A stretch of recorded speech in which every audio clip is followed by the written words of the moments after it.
പഴയ നിയമത്തിൽ സൃഷ്ടികർത്താവായ യഹോവ, പുതിയ നിയമത്തിൽ യഹൂദ ഗോത്രത്തിലെ സിംഹം, വെളിപ്പാടിലെ ഇടിനാദവും സർവശക്തനും അഗ്നിജ്വാലയ്ക്കൊത്ത കണ്ണുള്ള ആമേൻ എന്നുള്ളവൻ അരുളി ചെയ്യുന്നതെന്തെന്ന് ചെവിയുള്ളവൻ കേൾക്കട്ടെ. നിന്റെ ആദ്യ സ്നേഹം വിട്ടുകളഞ്ഞു എന്നൊരു കുറ്റം നിന്നെക്കുറിച്ച് പറവാനുണ്ട്. നീ ഏതിൽ നിന്ന് വീണിരിക്കുന്നു എന്ന് ഓർത്ത് മാനസാന്തരപ്പെട്ട് സഭ ഒന്ന്, ആത്മാവ് ഒന്ന്, കർത്താവ് ഒരുവൻ, വിശ്വാസം ഒന്ന്, സ്നാനം ഒന്ന് എന്ന ഈ ആദ്യ വിശ്വാസത്തിലേക്ക് മടങ്ങി വരിക. ഇല്ലാഞ്ഞാൽ നന്നല്ല. ആമേൻ. Praise the lord. വീണ്ടും വരുന്ന കർത്താവായ യേശുക്രിസ്തു നാമത്തിൽ നിങ്ങൾക്ക് എൻ്റെ സ്നേഹവന്ദനം. കഴിഞ്ഞ 2 എപ്പിസോഡുകളിൽ നമ്മൾ പ്രധാനമായി പറയാൻ ശ്രമിച്ചിരുന്നത് കർത്താവ് തൻ ഗംഭീരനാദം, അതായത് ജീവിച്ചിരിക്കുന്ന മണവാട്ടിയെ ഗോതമ്പിനെ കളപ്പുരയിലേക്ക് ശേഖരിക്കുന്നതിനെക്കുറിച്ചാണ് നമ്മൾ ലഘുവായിട്ടെങ്കിലും പറഞ്ഞത്. ഇന്ന് നാം ആ എഫേസ്യ ലേഖനം 4-ാമത്തെ അധ്യായം 4, 5, 6 കാര്യങ്ങൾ പറഞ്ഞതുപോലെ സ്നാനം 1 എന്നൊരു കാര്യം പറഞ്ഞിരുന്നു. എന്താണ് സ്നാനം എന്ന് നമുക്ക് നോക്കാം. അതിനു മുമ്പ് ചില കാര്യങ്ങൾ മുൻകൂട്ടി പറയാം. നേരത്തെ പറഞ്ഞിരുന്നെങ്കിലും ഇത് ബൈബിൾ ഒരു യാത്രയുടെ നേർരേഖയാണ്. ഉൽപ്പത്തി മുതൽ വെളിപ്പാട് വരെ ഒരു യാത്രയാണ്. ഓരോ കാലത്തിലും ദൈവം അയക്കുന്ന ആ വ്യക്തികളെ കേട്ട് ഗ്രഹിക്കണം എന്നതായിരുന്നു ദൈവത്തിൻ്റെ ഉദാഹരണം. യേശു വന്നപ്പോൾ മോശയുടെ കാലത്തുണ്ടായിരുന്ന പല വചനങ്ങളും കൊണ്ടുവന്ന് യേശു പറഞ്ഞതിനെ ഖണ്ഡിക്കാൻ ശ്രമിച്ചപ്പോൾ അങ്ങനെ ഖണ്ഡിച്ചവരെല്ലാം മരിച്ചുപോയി. എന്നാൽ യേശു വന്നു പള്ളി സൈന്യം വളയുമ്പോൾ ഓടി രക്ഷപ്പെട്ടുകൊള്ളുവിൻ എന്ന് പറഞ്ഞപ്പോൾ പഴയ യെരുശലേം ദേവാലയം നിർമ്മിച്ചപ്പോഴുള്ള വചനം, യെരുശലേം ദേവാലയത്തിൽ മുട്ടുകുത്തി പ്രാർത്ഥിക്കണമെന്ന് പറഞ്ഞ വചനം കൊണ്ട് തന്നെ പ്രാർത്ഥിച്ചപ്പോൾ ആ പ്രാർത്ഥിച്ച എല്ലാവരെയും കൊന്നുകളഞ്ഞു. നോക്കൂ, ഓരോ കാലത്തിലും ദൈവം അയക്കുന്നവരെ നാം കേൾക്കണം. അതിനോട് അനുബന്ധിച്ച് ചില കാര്യങ്ങൾ പറയാൻ പോകുന്നതും ദൈവത്തിൻ്റെ രീതിയാണ്. ഒരിക്കലും ഒരു വിഷയത്തെക്കുറിച്ച് ദൈവം ഒരു സ്ഥലത്ത് പൂർത്തിയാക്കി പറയാറില്ല. പല പല ഭാഗങ്ങളായി പല സ്ഥലത്തായിട്ടാണ് പറയുന്നത്. എബ്രായ ലേഖനം 1-ാമത്തെ അധ്യായം നോക്കൂ. ദൈവം പണ്ട് ഭാഗമായും വിവിധമായും പ്രവാചകന്മാർ മുഖാന്തരമായി അറിയിച്ചു. ഇന്ന് തൻ്റെ പുത്രൻ മുഖാന്തരം അറിയിച്ചിരിക്കുന്നു. അപ്പോൾ ഓരോ കാലത്തും ദൈവം തൻ്റെ വചനം അവിടെ ഇവിടെ അല്പം അവിടെ അല്പം, പിന്നെ സംസാരിക്കുമ്പോഴോ ഉപമയായും മർമ്മമായും ഗൂഢമായും സൂത്രത്തിന്മേൽ സൂത്രം, ചട്ടത്തിന്മേൽ ചട്ടം, ഇങ്ങനെയൊക്കെ തന്നെയാണ് പറഞ്ഞിരിക്കുന്നത്. ഇതിനെല്ലാം വെളിപ്പെടുത്തി കൊടുക്കുന്നത് ദൈവത്തിൻ്റെ പരിശുദ്ധാത്മാവ്. എന്താ ദൈവത്തിൻ്റെ ഉദ്ദേശം? ഏതൊരുവനും പരിശുദ്ധാത്മാവിൽ താണു വീഴണം. പരിശുദ്ധാത്മാവിൽ നിന്ന് പ്രാപിക്കുന്നവനാണ് ദൈവത്തിന് കൊള്ളാവുന്നത്. പഴയ നിയമത്തിൽ യേശുവിനെ അയക്കുന്നതിന് മുമ്പുള്ള ഒരു വചനം മുൻപ് പറഞ്ഞെങ്കിൽ സ്നാനത്തിൻ്റെ വിഷയത്തിൽ ഒന്ന് ഓർക്കുക. യേശുവിനെ അയക്കുന്ന സമയത്ത് പഴയ നിയമത്തിൽ ഒരു വചനം ഉണ്ടായിരുന്നു. ആവർത്തന പുസ്തകം 18-ാമത്തെ അധ്യായം 18-ാമത്തെ വാക്യം. നമ്മൾ നേരത്തെ പറഞ്ഞതുപോലെ, നിന്നെപ്പോലെ ഒരു പ്രവാചകനെ ഞാൻ അവരുടെ ഇടയിൽ നിന്ന് എഴുന്നേൽപ്പിക്കും. അവൻ അവരോട് പറയുന്ന വചനം യാതൊരുത്തനെങ്കിലും കേൾക്കാതിരുന്നാൽ ഞാൻ അവനോട് ചോദിക്കും. അതായത് യേശു വന്നു പറയുമ്പോൾ യേശു പറയുന്നതിനെ ഖണ്ഡിക്ക് ആ കാലത്തിന് മുമ്പുള്ള ഏത് വേദവാക്യം കൊണ്ടുവന്നാലും ജീവൻ പ്രാപിക്കില്ല, മരിച്ചു പോകും. അതുപോലെ യേശുവും പറഞ്ഞിരുന്നു. ആവർത്തന പുസ്തകം 18-ാമത്തെ അധ്യായം 19 പറയുന്നത് എന്താ? അവൻ എൻ്റെ നാമത്തിൽ പറയുന്ന എൻ്റെ വചനങ്ങൾ, ആര്? മശിഹ യേശു വരുമ്പോൾ ഈ എൻ്റെ വചനങ്ങളെ ഞാൻ അവൻ്റെ നാവിന്മേലാക്കും. നാവ് എന്ന് വെച്ചാൽ ശരീരം. യേശു ക്രിസ്തു നാം കണ്ട ശരീരത്തിൽ വിടുന്ന് സംസാരിക്കുക. അകത്തെ ആത്മാവ്, ദൈവം യഹോവ എന്ന ആത്മാവ് അകത്തിരിക്കുകയാണ്. പിതാവ് എന്നിൽ വസിക്കുന്നു യേശു പറഞ്ഞു. അങ്ങനെ പിതാവ് തന്നെ സംസാരിക്കുന്നതാണ്. അത് യാതൊരുത്തനും കേൾക്കാതിരുന്നാൽ ഞാൻ അവനോട് ചോദിക്കും എന്ന് യഹോവ പറഞ്ഞിരുന്നു. അങ്ങനെയാണെങ്കിൽ യേശു വന്ന് പറയുമ്പോഴും ഇത് ഞാനാണോ പറയുന്നത്, യഹോവയാണോ പറയുന്നത്, അല്ലെങ്കിൽ ദൈവമാണോ പറയുന്നതെന്ന വചനം ഉണ്ടെന്നോ 2-3 വായ്മൊഴിയാൽ ഏത് കാര്യവും ഉറപ്പിക്കാം. യേശു യോഹന്നാൻ സുവിശേഷം 8:22 പറയുന്നു, ഞാൻ സ്വയമായി ഒന്നും ചെയ്യാതെ പിതാവ് എനിക്ക് ഉപദേശിച്ച് തന്നതുപോലെ ഇത് സംസാരിക്കുന്നു. നോക്കൂ, യേശു അപ്പോൾ ആവർത്തന പുസ്തകം 18-ന്റെ 18-ലും 19-ലും യഹോവ അവകാശപ്പെട്ട് പറഞ്ഞിരുന്ന കാര്യം ശരി എന്ന് പുത്രൻ പറയുന്നു. അപ്പോൾ ദൈവം പിതാവ് പറഞ്ഞ അതേ കാര്യം തന്നെ പുത്രൻ പറയുന്നു, അത് ശരി തന്നെ. ഞാനല്ല സംസാരിച്ചിട്ടുള്ളത്, പിതാവ്, യഹോവ, ദൈവം, ആത്മാവ്, ഈ കണ്ട ശരീരം, ജഡം, ഈ ജഡത്തിന് ഉള്ളിലിരുന്നതാണ് ദൈവം. ആ ദൈവം തന്നെയാണ് സംസാരിക്കുന്നത്. ഒരു വായ്മൊഴി. 2 യോഹന്നാൻ സുവിശേഷം 5:19 യേശു വീണ്ടും സംസാരിക്കുന്നു. ആകയാൽ യേശു അവരോട് ഉത്തരം പറഞ്ഞത്, ആമേൻ ആമേൻ, ഞാൻ നിങ്ങളോട് പറയുന്നു, പിതാവ് ചെയ്തു കാണുന്നതല്ലാതെ പുത്രൻ സ്വതവേ ഒന്നും ചെയ്യുന്നില്ല. അവൻ ചെയ്യുന്നതെല്ലാം പുത്രനും അവണ്ണം ചെയ്യുന്നു. എനിക്ക് സ്വതവേ ഒന്നും ചെയ്യുവാൻ കഴിയുന്നതല്ല. യേശു പറഞ്ഞിരിക്കുന്നത്, അതായത് ശരീരമാണ് പുത്രൻ. തൃത്വം എന്ന വിഷയത്തിൽ ഞാൻ അത് വ്യക്തമായി പറയാം. ദൈവം തൻ്റെ വചനം കൊണ്ട് സൃഷ്ടിച്ച ശരീരം, കന്യകയിൽ നിന്നൊരു ശരീരമാണ് എടുത്തത്. ആ ശരീരമാണ് പുത്രൻ. ആ പുത്രൻ എന്ന ശരീരത്തിനകത്താണ്, ശരീരത്തിൻ്റെ സൃഷ്ടിതാവ് എന്ന പിതാവായ ദൈവം അകത്തിരുന്നത്. അതാണ് പുത്രൻ അകത്തെ ആത്മാവിനെ കുറിച്ച് സംസാരിക്കുകയാണ്. ഇത് സംസാരിക്കുന്ന ആരാ? അതും അകത്തെ ആത്മാവ് തന്നെ. പുത്രന് വേണ്ടി സംസാരിച്ചതും അകത്തെ ആത്മാവ്, പിതാവിന് വേണ്ടി സംസാരിച്ചതും അകത്തെ ആത്മാവ്. ഇത് ഗ്രഹിച്ച് തിരിച്ചറിയുന്നവനാണ് കാലത്തിൻ്റെ ദൈവിക വെളിപ്പാട്.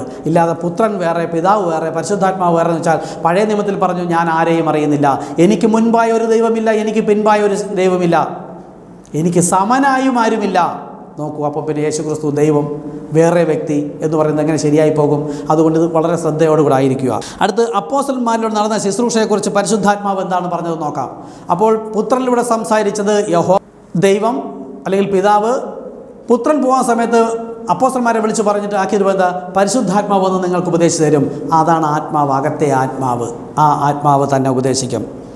അപ്പോൾ യേശു ശിഷ്യന്മാരെ ഒരുക്കുന്ന ഈ സ്നാനം മനസ്സിലാക്കുന്നതിന് മുമ്പ് എന്തുകൊണ്ടാണ് അപ്പോസ്തലൻ പറഞ്ഞ സ്നാനമാണോ ശരി, അതാണ് ശരി, അത് ശരിയാണെന്ന് മനസ്സിലാക്കാൻ കഴിയാത്തത് എന്തുകൊണ്ട്?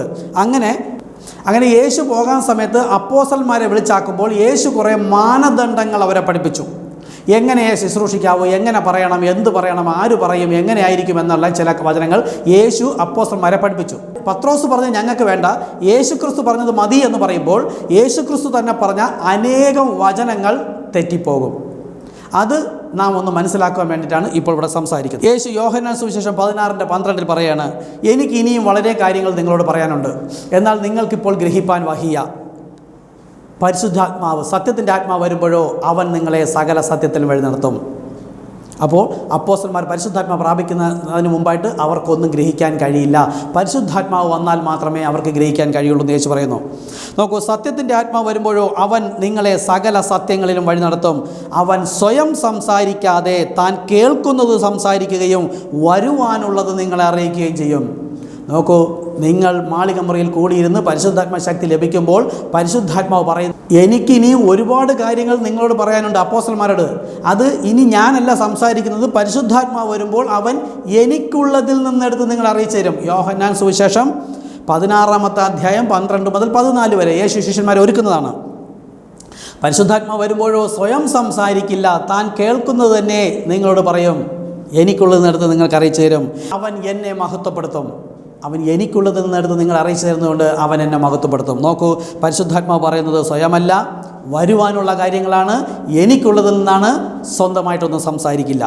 ഓക്കെ, അങ്ങനെയെങ്കിൽ യോഹന്നാൻ സുവിശേഷം 14 26 യേശു തന്നെ പറഞ്ഞു, പിതാവ് എൻ്റെ നാമത്തിൽ അയപ്പാനുള്ള പരിശുദ്ധാത്മാവ് എന്ന കാര്യസ്ഥൻ നിങ്ങൾക്ക് സകലവും ഉപദേശിച്ചു തരികയും ഞാൻ നിങ്ങളോട് പറഞ്ഞതൊക്കെയും ഓർമ്മപ്പെടുത്തുകയും ചെയ്യും. നോക്കൂ, യേശു പറഞ്ഞത് എന്താണെന്ന് ഓർമ്മപ്പെടുത്തി അത് എപ്പോൾ, എങ്ങനെ, ആര്, എവിടെ വച്ച്, ഏത് തരത്തിൽ, എപ്രകാരമാണ് എന്ന് അത് പ്രമാണിച്ചനുസരിപ്പാൻ തക്കവണ്ണം ഉപദേശിച്ചു കൊടുക്കുന്നത് പരിശുദ്ധാത്മാവാണ്. അങ്ങനെ യേശു പറഞ്ഞ ഒരു കാര്യത്തെ മാളികമുറിയിൽ കൂടിയിരുന്നപ്പോൾ പരിശുദ്ധാത്മാവ് വന്ന് അതിനെ രൂപാന്തരപ്പെടുത്തി മറ്റൊരു രീതിയിൽ എന്ന് നമുക്ക് തോന്നും എങ്കിലും പറഞ്ഞിരിക്കുന്നുവെങ്കിൽ അതിനെയാണ് കേൾക്കേണ്ടത്. അവിടെ ആ പ്രസംഗം, അപ്പോസ്തലന്മാരുടെ പ്രസംഗത്തിൻ്റെ ഭോഷത്വത്താൽ ദൈവം അനേകം പേരെ വീണ്ടെടുക്കുന്നു. ജ്ഞാനികൾ പറയുന്നു അപ്പോസ്തലൻ വിവരവും വിദ്യാഭ്യാസം ഇല്ലാത്തവരാണ്, അവർ സംസാരിച്ചതല്ല നമുക്ക് കേൾക്കാൻ, നമുക്ക് യേശു പറഞ്ഞത് മതി. യേശുവിൻ്റെ കാലത്ത് ഞങ്ങൾക്ക് നിന്നെ വേണ്ട, യഹോവ അല്ലെങ്കിൽ മോശ പറഞ്ഞത് മതി എന്ന് പറഞ്ഞവരെല്ലാം മരിച്ചുപോയി. സ്തോത്രം. അപ്പോൾ ഇന്ന് നിങ്ങൾ നോക്കുക, പരിശുദ്ധാത്മാവ് വന്ന് നിങ്ങളെ സകല സത്യത്തിലും വഴി നടത്തും. അവൻ എനിക്കുള്ളതിൽ നിന്നെടുത്തറിയും. നോക്കൂ, 2-ാമത്തെ വായ്മൊഴി, അത് പരിശുദ്ധാത്മാവ് വന്ന് പാപത്തെക്കുറിച്ചും നീതിയെക്കുറിച്ചും ന്യായവിധിയെക്കുറിച്ചും ലോകത്തിന് ബോധ്യം വരുത്തും. ലോകമെന്നാൽ സഭ. ഈ സഭകൾക്കകത്ത് ബോധ്യം വരുത്തുന്നത് പരിശുദ്ധാത്മാവാണ്. പാപമെന്ത്? വചനത്തിൻ്റെ അവിശ്വാസം. കാലത്തിൻ്റെ ദൈവിക വെളിപ്പാട് വരുമ്പോൾ അതിനെ തള്ളിക്കളഞ്ഞ് മറ്റൊരു വചനം എടുത്ത് സമാന്തരമായി പോകുന്നത് തന്നെ മറ്റൊരു വചനം എടുത്താലും അത് ശരിയായി പോവുകയില്ല. അതാണ് പാപം. നീതിയെക്കുറിച്ച് ശരിയായിട്ടുള്ളതിനെ പറഞ്ഞു തരും. ഇത് കേട്ട് വിശ്വസിച്ചില്ല എങ്കിൽ പിന്നെ ന്യായവിധിയെക്കുറിച്ചും ഓർമ്മപ്പെടുത്തും. ആർക്ക്? സഭകളിൽ. ലോകത്തിന് ബോധം വരുത്തും. ഇവിടെയും സഭ, ലോകം എന്ന കാര്യം വാക്കുകൊണ്ട് ഉദ്ദേശിക്കുന്നത് സഭ എന്ന് തന്നെയാണ്. അതുപോലെ യോഹന്നാൻ സുവിശേഷം 17:18 യേശുവിൻ്റെ പ്രാർത്ഥനയാണ്, പിതാവേ, നീ എനിക്ക് തന്ന വചനം ഞാൻ ഇവർക്ക് കൊടുത്തു, നീ തന്ന നാമം ഞാൻ ഇവർക്ക് കൊടുത്തു, ഞാൻ ലൗകികനല്ലാത്തതുപോലെ അവരിപ്പോൾ ലൗകികനല്ല, ഞാൻ അവർക്ക് വേണ്ടി എന്നെ തന്നെ വിശുദ്ധീകരിക്കുന്നു. കർത്താവെ, ഞാൻ നിൻ്റെ അടുക്കൽ വരുന്നു, ഇവരോ ലോകത്തിലിരിക്കുന്നു, ഇവരെ എടുത്തുകൊള്ളണമെന്നല്ല, ദുഷ്ടൻ്റെ കയ്യിൽ, അതായത് പരിശുദ്ധാത്മാവ് പഠിപ്പിക്കുന്നതിന് വിരുദ്ധമായി തങ്ങളുടെ തന്നെ പാണ്ഡിത്യത്തിൽ ആശ്രയിക്കാതെ മറ്റൊന്നിലും ആശ്രയിക്കാതെ ദുഷ്ടൻ്റെ കയ്യിൽ അകപ്പെടാതിരിപ്പാൻ കാത്തുകൊള്ളണമേ എന്ന് യേശു പ്രാർത്ഥിച്ച് വരുമ്പോൾ 17 യോഹന്നാൻ സുവിശേഷം 17:18 പറയാണ്. വളരെ ശ്രദ്ധയോടെ ആലോചിക്കുക. ഇന്ന് അപ്പോസ്തലൻ പറഞ്ഞത് വേണ്ട എന്ന് പറഞ്ഞ് തള്ളിക്കളയുന്നവർ എത്രയോ യേശു ക്രിസ്തുവിൻ്റെ വചനങ്ങൾ തള്ളിക്കളയുന്നു എന്ന് കാണിക്കാനാണ്. യേശു പറയാണ്, പിതാവേ, നീ എന്നെ ലോകത്തിലേക്ക് അയച്ചതുപോലെ ഞാൻ ഇവരെയും ലോകത്തിലേക്ക് അയച്ചിരിക്കുന്നു. യേശുവിനെ അയച്ചത് ഭൂമി മുഴുവനുള്ള ജനങ്ങളുടെ ഇടയിലേക്കല്ല, അവൻ സ്വന്തമായവരിലേക്ക് വന്നു. സ്വന്തമായവരുന്നത് സഭകൾക്കകത്താണ്. ആ സഭയാണ് ഇവിടെ ഉദ്ദേശിക്കുന്നത്, ലോകം.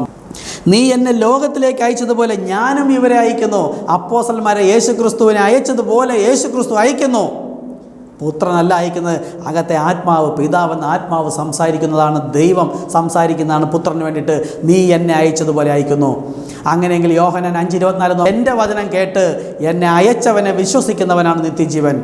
അങ്ങനെയെങ്കിൽ ഇന്ന് യേശു അപ്പോസ്തലന്മാരെ അയക്കുമ്പോൾ അപ്പോസ്തലന്മാരുടെ വചനം കേട്ട് യേശു ക്രിസ്തു മുഖാന്തരമായി ദൈവത്തെ തിരിച്ചറിയുന്നത്, ദൈവത്തിൻ്റെ വെളിപ്പാട് തിരിച്ചറിയുന്നവനാണ് ഇന്ന് നിത്യജീവനുള്ളത്. ഇല്ലാത്ത ആർക്കും നിത്യജീവൻ ഇല്ല. അവകാശപ്പെടാം എല്ലാവർക്കും.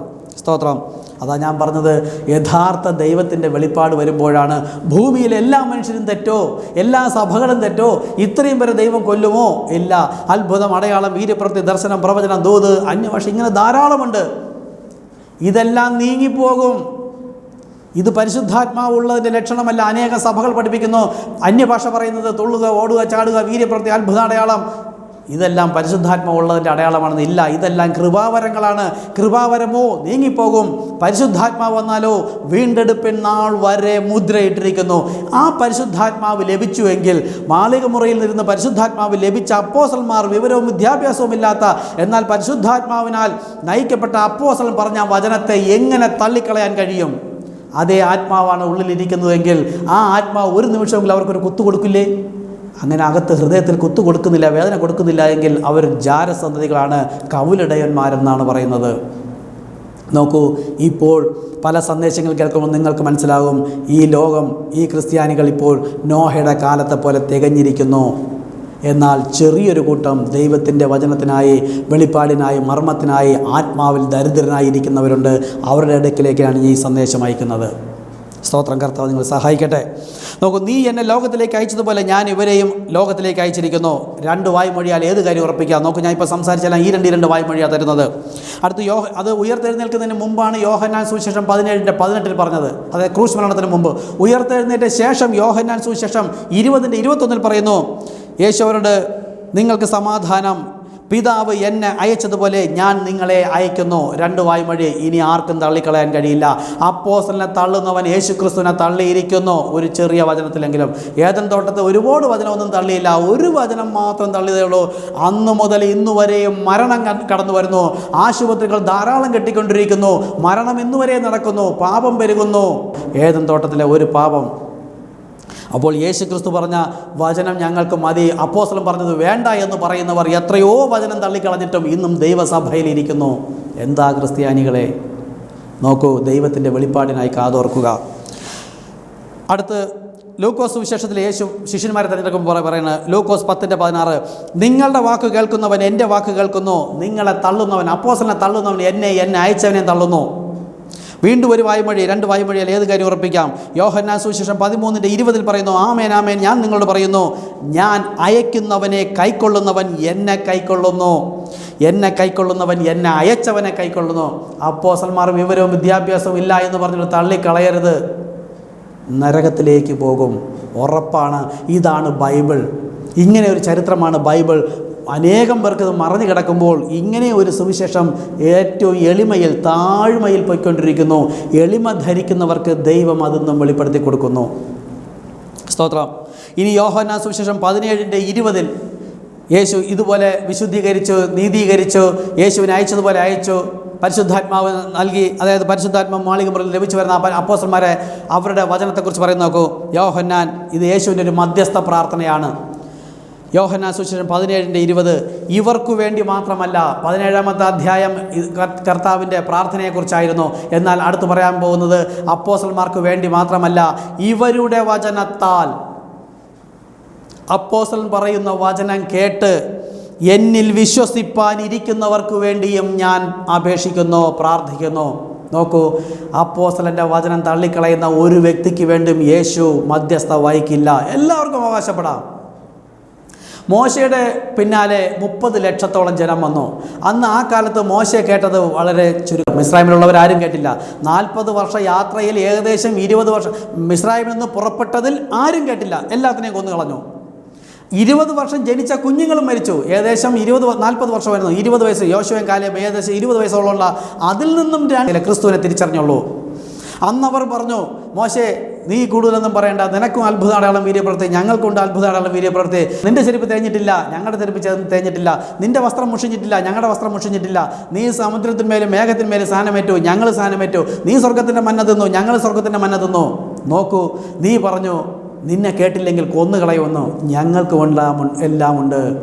ഇന്നും അതുപോലെ തന്നെ അനേകം സഭകൾ പരിശുദ്ധാത്മാവ് ലഭിച്ചു എന്നൊരു അടയാളം, അന്യഭാഷ പ്രവചനം, ദർശനം, ദൂത്, പ്രാർത്ഥിക്കുന്നതൊക്കെ ലഭിക്കുന്നു. ഇതൊക്കെയാണ്. ഇതൊന്നുമല്ല. ഇത് യൂദയും ചെയ്തു. യൂദ പിശാചാണെന്ന് യേശു പറഞ്ഞു. അവൻ മരിച്ചവരെ ഉറപ്പിച്ചിട്ടുണ്ട്, രോഗികളെ സൗഖ്യമാക്കിയിട്ടുണ്ട്. ശിഷ്യന്മാരെ വന്നപ്പോൾ പറഞ്ഞു, കർത്താവേ നിന്റെ നാമത്തിൽ ഭൂതങ്ങൾ കീഴടങ്ങുന്നു. യേശു എന്താ പറഞ്ഞത്? ഭൂതങ്ങൾ നിങ്ങൾക്ക് കീഴടങ്ങുന്നതിലല്ല, നിങ്ങളുടെ പേർ ജീവപുസ്തകത്തിൽ ഉണ്ട്, എഴുതിയിരിക്കുന്നതിനെക്കുറിച്ച് ഓർത്ത് നിങ്ങൾ സന്തോഷിപ്പേൻ.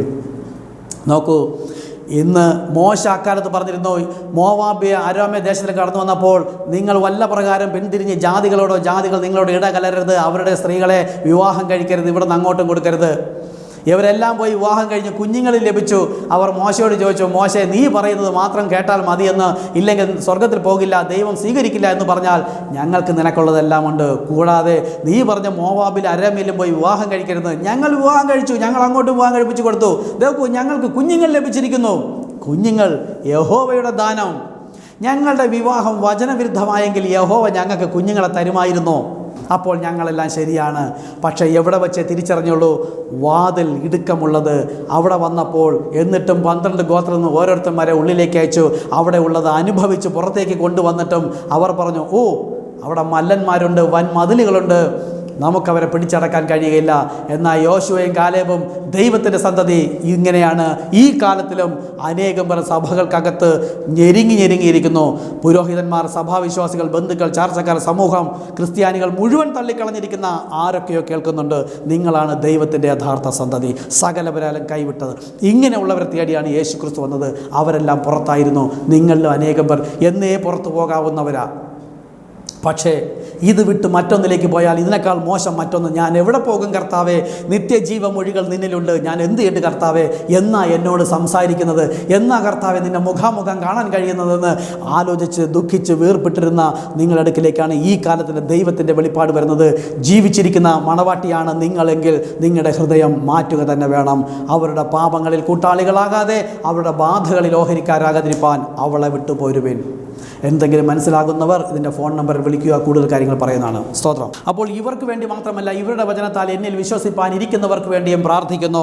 അപ്പോസ്തലന്റെ വചനം തള്ളിക്കളയുന്ന ഒരു വ്യക്തികൾക്ക് വേണ്ടി യേശുക്രിസ്തു മധ്യസ്ഥ വഹിക്കുന്നു. ലൂക്കോസ് വിശേഷത്തിലുണ്ട്, അപ്പോസ്തല പ്രവൃത്തിയിലുണ്ട്. ലൂക്കോസ് വിശേഷം 24:49 നോക്കുക. മത്തായി 28:19 യേശു പിതാവിൻ്റെ പുത്രൻ്റെ പരിശുദ്ധ നാമത്തിൽ സ്നാനം കഴിപ്പാൻ പറഞ്ഞു. അത് 18:19. തൊട്ട് താഴെ 20 വരി പറയുന്നുണ്ട്, ആരും ഇതെടുക്കുന്നില്ല. ഞാൻ നിങ്ങളോട് കൽപ്പിച്ചതൊക്കെയും പ്രമാണിപ്പാൻ തക്കവണ്ണം ഉപദേശിച്ചുകൊണ്ട് സകലരെയും ശിഷ്യരാക്കിക്കൊള്ളുവിൻ. സ്നാനത്തിന് മുമ്പ് ഇവരെ ഉപദേശിക്കണമെങ്കിൽ അവർക്ക് പരിശുദ്ധാത്മാവ് ലഭിക്കേണ്ടതായിട്ടുണ്ട്. അങ്ങനെ പരിശുദ്ധാത്മാവ് ലഭിക്കേണ്ടതിന് അവർ മാളികമുറിയിൽ കൂടിയിരിക്കണം. മാളികമുറിയിൽ കൂടിയിരുന്ന പരിശുദ്ധാത്മാവ് വരുമ്പോഴോ നേരത്തെ പഠിപ്പിച്ചതുപോലെ സ്വയം സംസാരിക്കാതെ താൻ കേൾക്കുന്നത് സംസാരിക്കും. എനിക്ക് പറയാനുള്ള ബാക്കി കാര്യം പറയും. ഞാൻ പറഞ്ഞതിൻ്റെ നാമം അവൻ പറയും. ഇവിടെ നാമത്തിൽ സ്നാനപ്പെടുത്തുവിൻ എന്നാണ്. ലൂക്കോസ് 24:49 പറയുന്നു, എൻ്റെ പിതാവ് വാഗ്ദത്തം ചെയ്തതിനെ ഞാൻ നിങ്ങളുടെ മേലെ അയക്കും, നിങ്ങളോ ഉയരത്തിൽ നിന്ന് ശക്തി ധരിക്കുവോൾ നഗരത്തിൽ പാർപ്പേൻ. അതായത് പരിശുദ്ധാത്മ ശക്തി ലഭിക്കുന്നതിനായി അവർ മാളികമുറിയിൽ കൂടിയിരിക്കണം. രണ്ടാമത്തെ വായ്മൊഴി അപ്പോസ്തല പ്രവൃത്തി 1:8. എന്നാൽ പരിശുദ്ധാത്മാവ് നിങ്ങളുടെ മേൽ വരുമ്പോൾ നിങ്ങൾ ശക്തി ലഭിച്ചിട്ട് യഹൂദിയയിലും ശമരിയയിലും ഭൂമിയുടെ അറ്റത്തോളം എൻ്റെ സാക്ഷികളാകും. അപ്പോൾ പരിശുദ്ധാത്മാവ് ലഭിച്ച ശേഷമാണ് ലോകത്തിൻ്റെ അറ്റത്തോളം പോയി സാക്ഷികളാകുവാൻ വേണ്ടി. അങ്ങനെ ശക്തി ലഭിച്ചപ്പോഴാണ് പിതാവ്, പുത്രൻ, പരിശുദ്ധാത്മാവ് എന്നതിൻ്റെ നാമം എന്ത് എന്ന് അവർക്ക് വെളിപ്പെടുത്തി കൊടുത്തത്. നോക്കാം. അപ്പോസ്തല പ്രവൃത്തി 2:38 അവർ സ്നാനത്തെക്കുറിച്ച് പത്രോസ് പറയുന്നത്. പത്രോസ് അവരോട്, നിങ്ങൾ മാനസാന്തരപ്പെട്ട് നിങ്ങളുടെ പാപങ്ങളുടെ മോചനത്തിനായി ഓരോരുത്തൻ യേശുക്രിസ്തുവിൻ്റെ നാമത്തിൽ സ്നാനം ഏൽപ്പിൻ. നോക്കൂ, ഇത് പറയാനുള്ള കാരണം എന്താണ്? മാളികമുറിയിൽ കൂടിയിരുന്നപ്പോൾ അപ്പോസ്തലപ്രവൃത്തി 2:36 പത്രോസ് സംസാരിച്ചു, നിങ്ങൾ ക്രൂശിച്ച യേശു ഇപ്പോൾ കർത്താവും ക്രിസ്തുവുമായിരിക്കുന്നു. അപ്പോൾ അവരുടെ ഹൃദയത്തിൽ കുത്തുകൊണ്ടു. മശിഖ, ഒരു ബേൽസബൂൽ, ഒരു അപ്പനാരെന്നറിയാത്ത ഒരുവനെ നാം ക്രൂശിച്ചു കൊന്നു, അവനിപ്പോൾ കർത്താവും ക്രിസ്തുവും. അവർക്കറിയാം കർത്താവ് എന്ന് പറഞ്ഞാൽ ദൈവമായ കർത്താവ്, യഹോവയായ കർത്താവ്. ആ യഹോവ രക്ഷകൻ മശിക, ദൈവം നമ്മോടുകൂടെ, ആ ഇമ്മാനുവേൽ തന്നെയാണ്, ആ ദൈവം തന്നെയാണ് ഇവിടെ ഇറങ്ങി വന്നതെന്ന്, ആ ദൈവത്തെ തന്നെയാണ് അവർ ക്രൂശിച്ചതെന്നും പീഡിപ്പിച്ചതെന്നും അവർക്ക് ഗ്രഹിച്ചപ്പോൾ, രക്ഷ പ്രാപിക്കാൻ നാം എന്തു ചെയ്യേണ്ടു? അവരുടെ ഹൃദയത്തിൽ കുത്തുകൊണ്ടു. അതുപോലെ ഇന്നിപ്പോൾ സ്നാനത്തിൻ്റെ ചില വചനങ്ങൾ കേൾക്കുമ്പോൾ നിങ്ങളുടെ ഹൃദയത്തിനകത്ത് കുത്തുകൊള്ളുന്നുവെങ്കിൽ നിങ്ങൾ വാസ്തവമായും ഈ കാലത്തിൻ്റെ മണവാട്ടി. അവർ ചോദിച്ചു, രക്ഷ പ്രാപിക്കാൻ നാം എന്തു ചെയ്യേണ്ടു?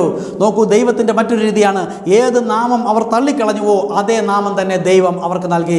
കർത്താവായ യേശു ക്രിസ്തു എന്ന നാമത്തിൽ നിങ്ങൾ പശ്ചാത്തപിച്ച് മാനസാന്തരപ്പെട്ട് പാപമേറ്റു പറഞ്ഞുപേക്ഷിച്ചിട്ട് അപ്പോൾ ആ ശരീരം പാപത്തിൽ യേശു ക്രിസ്തുവിനോടുകൂടെ മരിക്കുന്നതായി ദൈവം കണക്കാക്കുന്ന ആ പാപശരീരം യേശു ക്രിസ്തു എന്ന നാമത്തിൽ തന്നെ അടക്കം ചെയ്യണം, നിമജ്ഞനം ചെയ്യണം, സ്നാനമേൽക്കണം. നോക്കൂ, ഏത് നാമം തള്ളിക്കളഞ്ഞുവോ ആ നാമം തന്നെ ദൈവം അവർക്ക് വെച്ചു കൊടുത്തു. അങ്ങനെ അപ്പോസ്തലപ്രവൃത്തി 2:38 പറയുന്നു, ഓരോരുത്തർ മാനസാന്തരപ്പെട്ട് നിങ്ങളുടെ പാപങ്ങളുടെ മോചനത്തിനായി യേശു ക്രിസ്തുവിൻ്റെ നാമത്തിൽ സ്നാനമേൽപ്പിൻ. അതിൻ്റെ 39 പറയുന്നത്, വാഗ്ദത്തം നിങ്ങൾക്കും നിങ്ങളുടെ മക്കൾക്കും നമ്മുടെ ദൈവമായ കർത്താവ് വിളിച്ചു വരുത്തുന്ന ദൂരസ്ഥരായ ഏവർക്കുമുള്ളതല്ലോ. ഇവിടെ പ്രധാനപ്പെട്ടൊരു കാര്യം കൂടെ നോക്കിയിട്ട് പോകാം. അപ്പോസ്തലപ്രവൃത്തി 2:38 സ്നാനം യേശു ക്രിസ്തുവിൻ്റെ നാമത്തിൽ പറഞ്ഞു, മാനസാന്തരവും പാപമോചനവും വേണമെന്ന് പറഞ്ഞു. പത്രോസിന് എങ്ങനെ അറിയാം ഇതെല്ലാം? പിതാവ്, പുത്രൻ, പരിശുദ്ധാത്മാവ് എന്ന് പറഞ്ഞത് കർത്താവായ യേശു ക്രിസ്തു എങ്ങനെയായി എന്ന് പത്രോസിന് എങ്ങനെ അറിയാം? അപ്പോൾ പരിശുദ്ധാത്മാവ് ഉപദേശിച്ചു കൊടുത്തിരിക്കണം, വരുവാനുള്ള കാര്യങ്ങൾ ഉപദേശിച്ചു കൊടുത്തിട്ടുണ്ടായിരിക്കണം. മാത്രമല്ല യേശു മുൻകൂട്ടി ഇതിനെ പറഞ്ഞിട്ടുണ്ടായി, യഹോവയുടെ പുസ്തകത്തിൽ ഉണ്ടായിരിക്കണം. അപ്പോൾ യഹോവ പറഞ്ഞത് തന്നെ പുത്രൻ പറയുന്നു, പുത്രൻ പറഞ്ഞത് തന്നെ പരിശുദ്ധാത്മാവ് പറയുന്നു, പരിശുദ്ധാത്മാവ് പറയുന്നത് തന്നെ അപ്പോസ്തലൻ പറയുന്നു. 4 വായ്മൊഴി ഇനി ഭൂമിയിൽ ഒരുവനും തള്ളിക്കളയാൻ പറ്റുകയില്ല. അത് നമുക്ക് നോക്കാം. ഇവിടെ നമുക്ക് അപ്പോസ്തലപ്രവൃത്തി 2:38 പത്രോസ് പറയുന്നതിൽ 3 കാര്യങ്ങൾ നമുക്കെടുക്കാം. പശ്ചാത്താപവും മാനസാന്തരവും ഏതോ ഒരു നാമത്തിൽ. നോക്കൂ, കർത്താവായ യേശു ക്രിസ്തു നാമത്തിൽ സ്നാനം. അപ്പോൾ പശ്ചാത്താപമെന്നും മാനസാന്തരമെന്നും ഇത് രണ്ടിനും, അതുപോലെ സ്നാനത്തിനും കർത്താവായ യേശു ക്രിസ്തു എന്ന് പത്രോസിലൂടെ പരിശുദ്ധാത്മാവ് സംസാരിക്കണമെങ്കിൽ യോഹന്നാൻ സുവിശേഷം 16-ാമത്തെ അധ്യായം 12 മുതൽ 14 വരെ യേശു ശിഷ്യന്മാരെ പഠിപ്പിച്ച വചനപ്രകാരമായിരിക്കണം. ഇല്ല എങ്കിൽ നമുക്കത് വിട്ടുകളയാം. ഭൂമിയിൽ എല്ലാവരും കർത്താവായ യേശു ക്രിസ്തു നാമത്തിൽ സ്നാനം തള്ളിക്കളഞ്ഞിരിക്കുന്നു. അത് എന്തുകൊണ്ടാണ് പത്രോസ് സംസാരിച്ചത് നമുക്ക് നോക്കാം. അപ്പോൾ യേശു സംസാരിച്ചിരിക്കണം. നമുക്ക് അപ്പോസ്തലപ്രവൃത്തി 2:38 എവിടെ യേശു സംസാരിച്ച് നോക്കാം. ലൂക്കോസ് സുവിശേഷം 24-ാമത്തെ അധ്യായം 46-ാമത്തെ വാക്യത്തിൽ വരിക. യേശു ക്രിസ്തു ഉയർത്തെഴുന്നതിൻ്റെ ശേഷം സംസാരിച്ചിരിക്കുന്നു. വളരെ ശ്രദ്ധയോടെ വേണമെങ്കിൽ എഴുതിയെടുക്കുക, കുറച്ചുകൂടെ നമുക്ക് ഗ്രഹിക്കും. അവിടെ യേശു ക്രിസ്തു പറഞ്ഞിരിക്കുന്നു, ലൂക്കോസ് 24:46, ക്രിസ്തു കഷ്ടം അനുഭവിക്കുകയും 3-ാം നാൾ മരിച്ചവരിൽ നിന്ന് ഉയർത്തെഴുന്നേൽക്കുകയും. 47, അവൻ്റെ നാമത്തിൽ മാനസാന്തരവും പാപമോചനവും. ആര് പറഞ്ഞിരിക്കുന്നു? യേശു ക്രിസ്തു പറഞ്ഞിരിക്കുന്നു. ക്രിസ്തു കഷ്ടമനുഭവിച്ച് മരിച്ചടക്കപ്പെടുകയും 3-ാം നാൾ ഉയർത്തെഴുന്നേൽക്കുകയും ചെയ്യുന്നവൻ്റെ നാമത്തിൽ. മരിച്ചടക്കപ്പെട്ട് ഉയർത്തെഴുന്നേറ്റത്, 3-ാം നാൾ ഉയർത്തെഴുന്നേറ്റത് കർത്താവായ യേശു ക്രിസ്തു. അവൻ്റെ നാമത്തിലാണ് പാപമോചനവും മാനസാന്തരവും എന്ന് ആര് പറഞ്ഞിട്ട് പോയിരിക്കുന്നു? യേശു ക്രിസ്തു പറഞ്ഞിരിക്കുന്നു.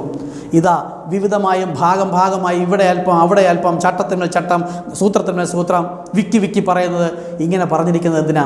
പരിഹാസികൾ പുറകോട്ട് വീണ് നശിച്ചു പോകേണ്ടതിന്. ആരാണ് പരിഹാസികൾ? മദ്യപിക്കുന്നവർ മാത്രമല്ല, കളിയാക്കുന്നവർ മാത്രമല്ല, പരിശുദ്ധാത്മാവിൽ ആശ്രയിക്കാതെ ഈ വചനത്തിൻ്റെ വ്യാഖ്യാനം ഇങ്ങനെയാണ് തെറ്റായി പഠിപ്പിച്ചിരിക്കുന്ന കോടിക്കണക്കിന് ജനങ്ങൾ ആണ്. അപ്പോസ്തലനിലൂടെ ദൈവം സംസാരിച്ചത് തള്ളിക്കളയുന്നവരാണ് പരിഹാസികൾ. യെശയ്യാപ്രവാചകൻ 28-ാമത്തെ അധ്യായം, അവർ പുറകോട്ട് വീണ് നശിച്ചു പോകേണ്ടതിന് യഹോവയുടെ വചനം സൂത്രത്തിന്മേൽ സൂത്രം, ചട്ടത്തിന്മേൽ ചട്ടം, ഇവിടെ അല്പം അവിടെ അല്പം എന്നിങ്ങനെ തന്നെ ആയിരിക്കും. നോക്കൂ, ലൂക്കോസ് 24:46 യേശു ക്രിസ്തു തന്നെ പറഞ്ഞിരിക്കുന്നു, പാപമോചനത്തിനും മാനസാന്തരത്തിനും ഒരു ഉയർത്തെഴുന്നേൽക്കുന്നതിൻ്റെ നാമം. ഇവിടെ നാമം പറഞ്ഞില്ല, നാമത്തിൽ. ഈ നാമം ആര് വെളിപ്പെടുത്തും? യോഹന്നാൻ 14:26 പ്രകാരം പരിശുദ്ധാത്മാവ്, സത്യത്തിൻ്റെ ആത്മാവ് വരുമ്പോഴോ ഞാൻ പറഞ്ഞതിനെ ഓർമ്മപ്പെടുത്തി ഉപദേശിക്കുന്നതാരാ? പരിശുദ്ധാത്മാവ്. ആ പരിശുദ്ധാത്മാവ് ലഭിച്ച പത്രോസാണ് പറഞ്ഞത്, പാപങ്ങളുടെ മോചനത്തിനും മാനസാന്തരത്തിനുമായി ഓരോരുത്തർ യേശു ക്രിസ്തുവിൻ്റെ നാമത്തിൽ സ്നാനമേൽപ്പിൻ.